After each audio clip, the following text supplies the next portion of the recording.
What prophecy in Matthew 2:23 is being referred to? And I'll read that real quick. It says, "And he came and dwelt in a city called Nazareth, that it might be fulfilled, which was spoken by the prophets, he shall be called a Nazarene."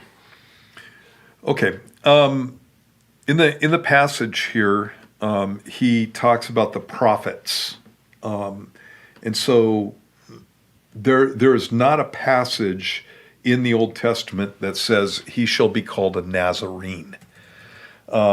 It looks like what Matthew is doing. Matthew does this stuff with what's called targuming, and targuming is basically taking passages of the Old Testament and paraphrasing them. You see one of the first targums is in Matthew chapter 2. This is something that I do all the time. So I'll refer to a passage in the Old Testament, and I won't quote it word for word. I'll just give the meaning of it. I'll give a paraphrase of it. And you see that in the Bible too.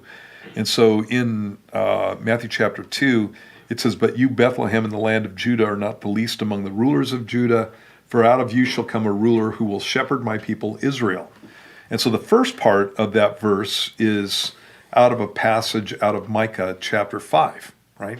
But the second part of the verse is a little bit more difficult when it talks about who will shepherd my people Israel. Generally speaking, people will go to some places in Samuel, maybe to a place in Hosea that speaks about that. But what Matthew is doing there is he's talking about actually, it's not even Matthew who's doing it. It is the scribes, the chief priests and the scribes that are doing this. They're targuming the Old Testament. And so they're kind of giving you a paraphrase of what's being said about Messiah there. And so it would be the same thing in Matthew chapter 23. It's actually a little bit more vague because Matthew here doesn't talk about the prophet. He talks about prophets. The prophets have said. Okay, so having said all that, let me give you a couple of options here.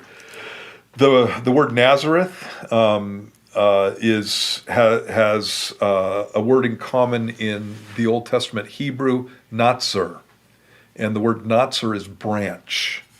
And you have a number of passages in both the book of Jeremiah and the book of Isaiah that refer to Jesus as being the branch. Let me give you an example of this. In Isaiah chapter 11, it says this: "There shall come forth a rod from the stem of Jesse, and a branch shall grow out of his roots." And then it gives us a prophecy about the ministry of Christ. And so Jesus is called the branch in the Old Testament. And so that's the word Nazar. And so it could be a reference to that. More than likely, though, it's probably a reference to specifically the attitude towards Nazareth itself. When you get to the book of John, in John chapter 2, Nathanael is being witnessed to, and by some of the previous apostles, he's being witnessed to, and he's told about Jesus of Nazareth, and what Nathanael says is, "Can anything good come out of Nazareth?" And it's the idea of basically a town or an area that's despised. Nazareth was in the north of Israel. It had been an area that had been overrun by Gentiles, and people around the area of Jerusalem looked at the people from there, from the region of the Galilee, as kind of being second-class Jews. And so you see this a number of times in Scripture. There's one passage that where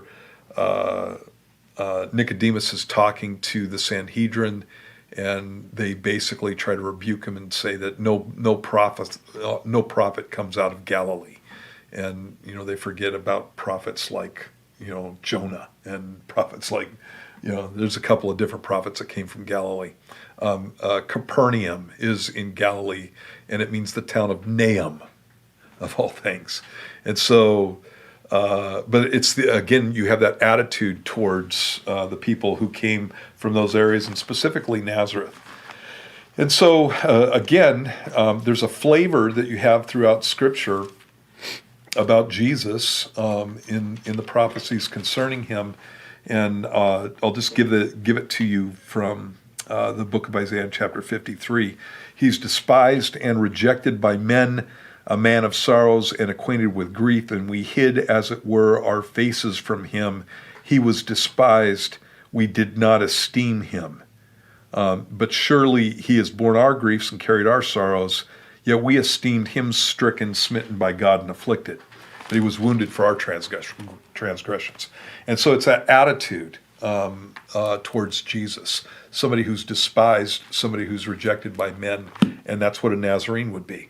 And so when they called him Jesus the Nazarene, or talked about the disciples as being Nazarenes, it was a slam on both Jesus and the disciples. And again, it had to do with that. Most likely that's what's being spoken about there. Another option is that it could be talking about the Nazarite vow.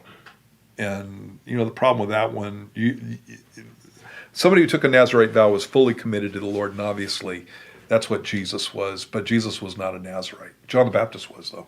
So, All right.